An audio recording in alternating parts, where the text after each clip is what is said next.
So, hello. Please do excuse my voice a bit, but as Alistair said, I am indeed Konstantinos, and I am a game urbanist. That is, I am someone who generally applies a PhD on urban geography and city planning to game design and level design.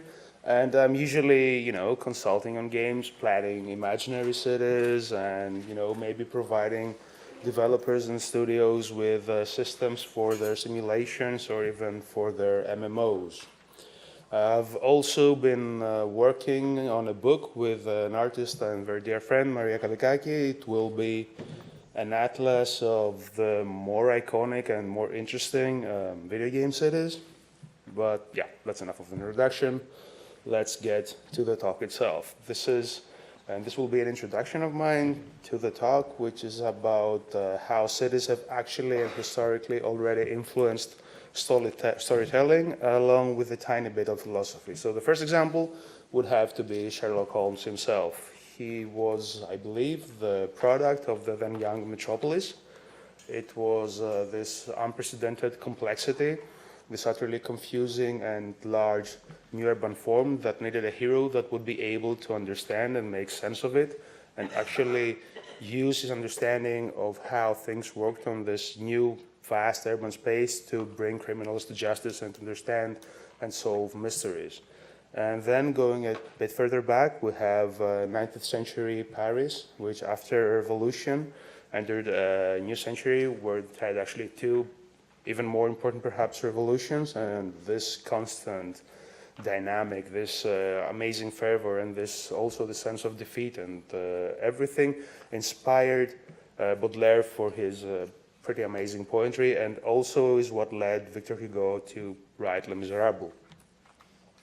And coming closer to today, in the 20th century, we can see how cities like Los Angeles, San Francisco, New York, and Chicago, mostly those four, actually defined and inspired the aesthetics and themes of noir literature and cinematography. And then we also have, this is the philosophical bit I mentioned very, very briefly. We have Utopia and dystopia, which are ideas and fears about our future that are also usually expressed on an urban canvas, from Plato's Atlantis and More's Utopian Island to George Orwell's 1984 and John Carpenter's New York, and even to cyberpunk. All of those fears and all of those hopes have been expressed in cities, exactly due to the reason that cities are a very, very good encapsulation of all of society. And obviously, there's absolutely no reason why our species-wide grasp of urbanism and the untouched storytelling depths of cities and civic geography shouldn't be able to breathe new life and essentially make our games better. So what's this talk about? These are not the sections, they are just the aspects I'll be touching on. First of all, we have the very basics of virtual city building. And then I'll be talking about stories of cities and stories in cities, and discussing how, believable, intricate, layered, and as unique as possible settlements can inspire and support narrative, and how we can help our cities, our game cities, convey history, shape characters, plots, and even influence gameplay mechanics. And of course, all of this will be part of a discussion of environmental storytelling on a grand scale. So, the very basics first. My most important rule, the thing I find to actually be able to make or break a city, is that every city, every settlement has to make sense. Even the more exotic, the fantasy or sci-fi ones, they actually have to be internally coherent. And this is important because it is realism that leads to believability, and it is believability that can lead to immersion. And we are talking about a spatial sort of immersion, of a feeling of actually being there. And so you would please try not to think on an architectural scale when creating a city. A city is not a complex, large building. A city is a beast of its own. It's not even a large village. And so you should try and think like urban planners, and if possible, city geographers too. You should definitely let your city tell its story and inspire your narrative and gameplay choices. You should research urbanism and your urbanism, and this will probably lead you to solving problems you didn't even know you had. Absolutely try and layer your history, and keep in mind that every urban center ever is a dynamic work in progress. It is never done, it is never finished, it will keep on evolving no matter what. And this is also another very, very core concept to both urban geography and city planning. Those are urban functions, and you have to focus on urban functions and understand how they work and how they shape the environments in order to make sure you don't make major mistakes in your city. So urban functions are the reason city exists. They are what cities do. Cities are essentially built to facilitate and support them, and cities actually evolve as those functions themselves evolve. To give you an example, the very, very key fundamental functions of a settlement, of any settlement, would have to be access to water and access to food and maybe shelter. And today we would definitely count production and consumption and of course transportation and telecom as key urban functions. Whereas during the Middle Ages we would probably add, spirituality and religion to those. Now, 3 questions one always has to ask, especially when starting to build their city, is when the city is, where it is, and how big it is. Keep in mind that everything ever has been planned, either by a planning authority or a king or some sort of organization. Nothing in space just happens. Nothing is random or organic, as many planners used to love describing it. And you should always try to approach the city as a whole. And by doing that, you would also be led to try and think from the general to the specific. And you should always remember that cities are internally differentiated. We have rich areas, we have poor areas, we have industrial areas, and we have, red districts. And you should not forget about urban infrastructure, for it is the skeleton upon which a city rests. It is what allows it to function. And of course, you shouldn't also forget about structure. And speaking of structure, this is another core concept of planning, which actually shows how land uses, how the spatial expression of functions are laid on the land. And they're also a very, very good way to start creating your city. So I'll give you some examples that are often taught to students of planning, and they are, the first structural models of the Chicago School from the early 20th century. This is the concentric rings model. And you see you have a central business district in the center, and you have a wider center around it, which is surrounded by a working class residence ring, and itself surrounded by suburbia and then exurbia. And if you actually add density to this model, you would have some sort of a form of a city like this very, very crude sketch of mine. Another model, also very easy to replicate, but also more adaptable to unique geographical locations, would be the sectoral model, which is more or less the same, but slightly more realistic. And if you are working on a truly large metropolitan scale city, you would like to maybe start from the sectoral model, which is a model that uses the concept of sub-centers and very, very defined districts on a larger area. And this would help you create your metropolis. Now, these are some of the very, very basics of creating something from scratch, of building an imaginary city. Let's focus on the more narrative-themed part of the talk, which is stories of cities, meaning, cities, touching upon cities as characters, as actual protagonists themselves, and stories in cities where cities essentially can function as interesting settings and, functional backgrounds. Of course, this being games, you also have, hugely abstracted cities like the ones we can find in Civilization, but those are probably not what's very interesting to us right now. So the first way a city can, the first level in which a city can help us and help support our narrative is essentially by being believable, immersive, compatible with gameplay, and not breaking the suspension of disbelief. So anything that works, is mildly interesting, and doesn't get in the way is, in some cases, more than enough. In other cases, we can actually leverage the fertile game setting that a city can provide to support us with new locales and, spectacular views and interesting characters shaped by their environments and unique situations that come about from the way the systems of the place interact, histories and rich environments and all those things. There are stuff and elements that we can use in our stories to improve it. So first of all, To do that, we need a unique city, and to make a unique city or to make a city unique, we first have to understand why we need it to be so unique. Sorry for using the word too much. So in reality, every city is unique. Every city has its very own character. And by having its very own character, it is by definition an interesting and recognizable entity. In games, we have the example of Midgar and the example of Novgorod from Witcher 3, and they are instantly recognizable and very, very different from each other. In real life, even, the skyline or the silhouette of a skyline of a city is something that helps us recognize and differentiate between, London and Berlin and Istanbul and New York and Paris. Or even we could just, look at the town from above and see the difference. We can see the different colors, we can see the different materials, we can see the different spatial organizations and planning logics that give city a character that is only to be glimpsed from above. Or we can use data and look, for example, at the densities of London, New York, and Hong Kong and see how differently they're organized and how they peak.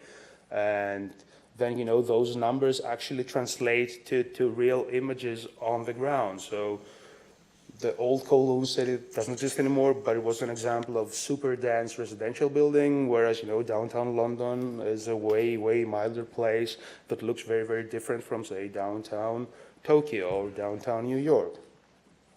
Now, to create this sort of believable uniqueness in an imaginary setting, of course, we have to once again start by asking ourselves certain questions. The first one would have to be, why was the city created? And then we could ask, what is it doing now? Is it a fort? Is it a place for caravans to pass by? Or is it just a transportation hub on the ocean? Is its economy, production-based? Is it tourist-based? And what are the people there doing for a living? How are they entertaining themselves?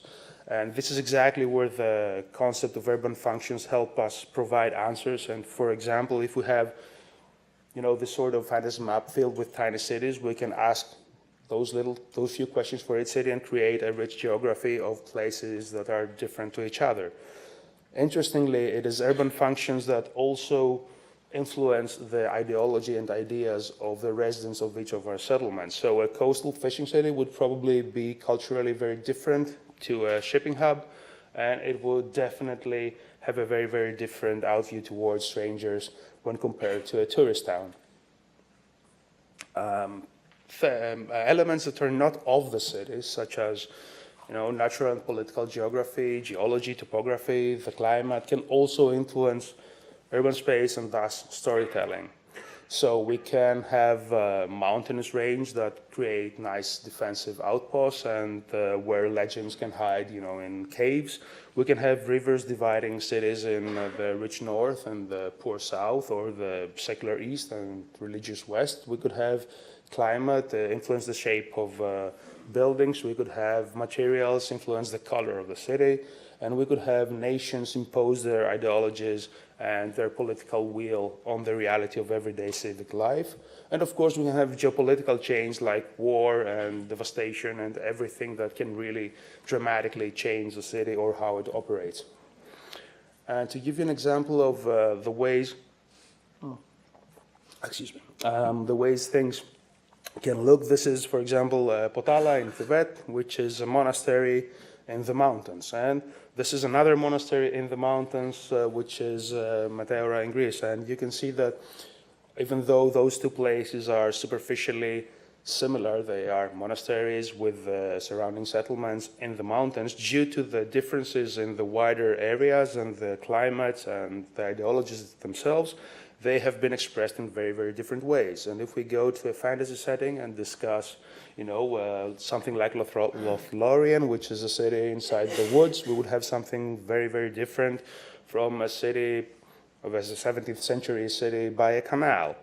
Or, something very different from a hive city on the planet of Necromunda in Warhammer 40k, where the key functions are just mind the planet and don't die while doing it. And, then we have a Moroccan desert city, which is also very unique in its colors. It has actually reshaped the desert into buildings.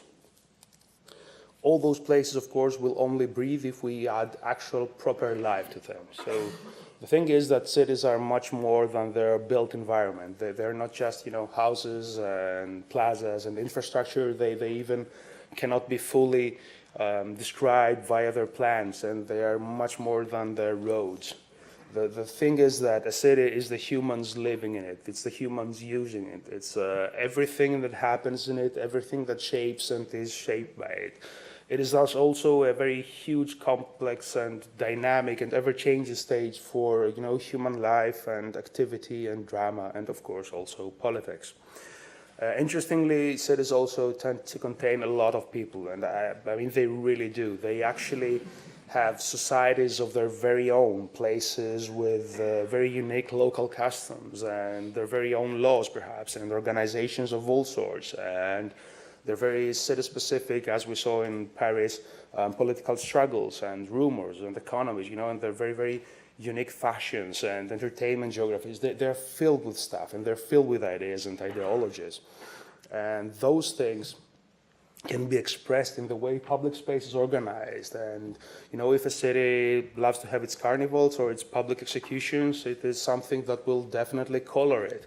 And, if you have slaves and the festivals, and if you have very peculiar daily routines or secrets that everyone knows, things can be very different even if the built environment doesn't change that much. So Innsmouth typically would look like a New England town by the sea, whereas everything, though, that isn't built is so different about it that makes the place uncanny. And even the faces of its residents are totally different. And actually, speaking of faces, sometimes, a person can actually encompass the city they're living in. So we can have this lady from The Witcher, and we can have those weird, cynical people from GTA 5.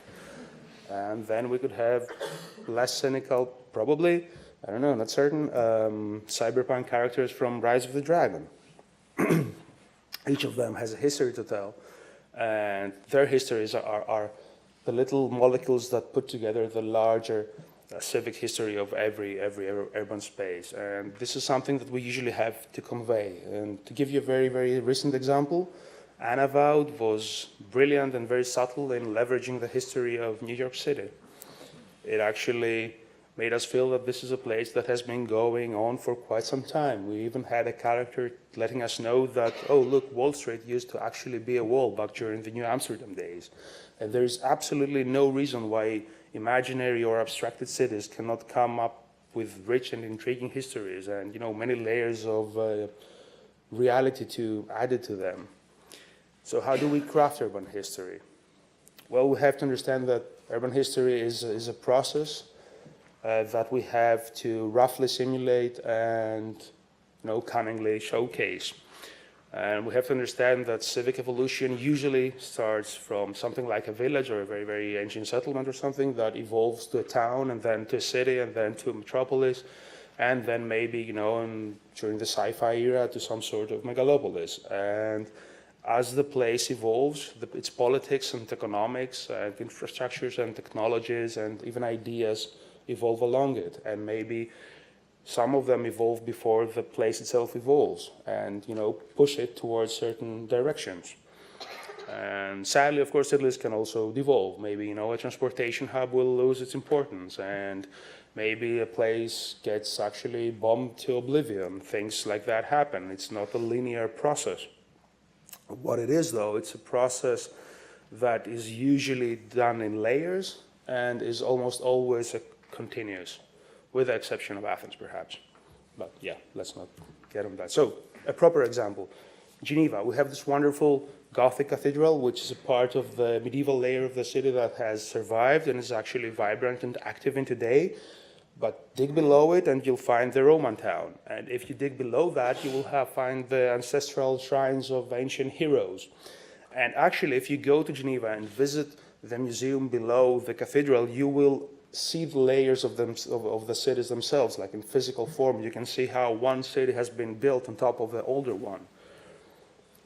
And the thing is that as all cities are works in progress, and all those layers keep influencing each other, and they keep interchanging and being built upon on top of each other, we have to keep in mind that everything is always under construction. So we have processes like, today's gentrification. We have building booms and busts. We have medieval cathedrals that took centuries to be built. And as famously everyone knows, Rome wasn't built in a day, but the crane and the activity of construction was always a very, very important part of the image of the city. And this is something that, for example, many games tend to miss, even though almost everyone has come to associate it with how a true city would look like. And another thing is that, those civic histories, they are usually evident in architecture. In this screenshot from Half-Life 2, City 17, there are essentially 5 buildings we can see, and each one comes from a different era, and each one of those eras signifies that this is a place that has endured change, that this is a place that has managed to incorporate all sorts of weird societies. And the same thing with Blade Runner. The building in the foreground is not the sci-fi era. It's something probably built in the early 20th century and slightly modified to work in this new setting. And now from the general to maybe, some more specific examples of how a good city could actually inspire narratives and solve maybe world building or plot problems. First example would have to be the use of water in Breath of the Wild. We have this wonderful city in the desert that would have to have the function of, actually giving people access to drinkable water and not being too hot. So the designers were really smart and came up with this unique solution of having water flow on pull-like canals on top of all buildings. And then in order to get the water there, they sort of created a magical geyser that looks absolutely fantastic in game. In a slightly more realistic thing, we could have this cistern from Istanbul, which is an absolutely wonderful environment. That was just part of the, the water network of the imperial capital, and was probably mostly there to be used in the occasion of a siege. Another example would have to be Metro 2033, that would obviously never have existed, neither the books nor the games, without the utterly impressive, metro network of Moscow. And of course, we have, questions that we need to answer, like how are players moving around in our huge town? And, those things could provide us with new mechanics like dialogue during moving around in coaches or, the wondrous machines of the 80 days.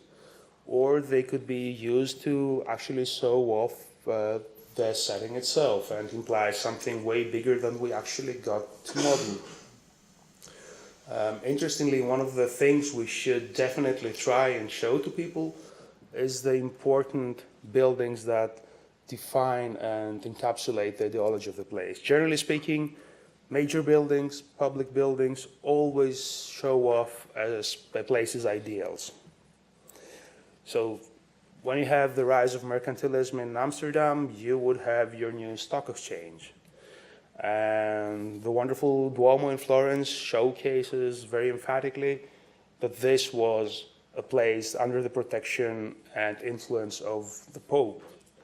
And today's Paris is very eloquent in telling us that this is another corporate-run place with, strong neoliberal-styled skyscrapers defining its new skyline. Or, to use a game example, the Midgar headquarters in the center of Midgar actually show off the power of the big evil corporation inside this game. And interestingly, even mundane, very, very simple everyday life infrastructure like sewers can tell fascinating stories. And this is a gravure from 19th century Paris again.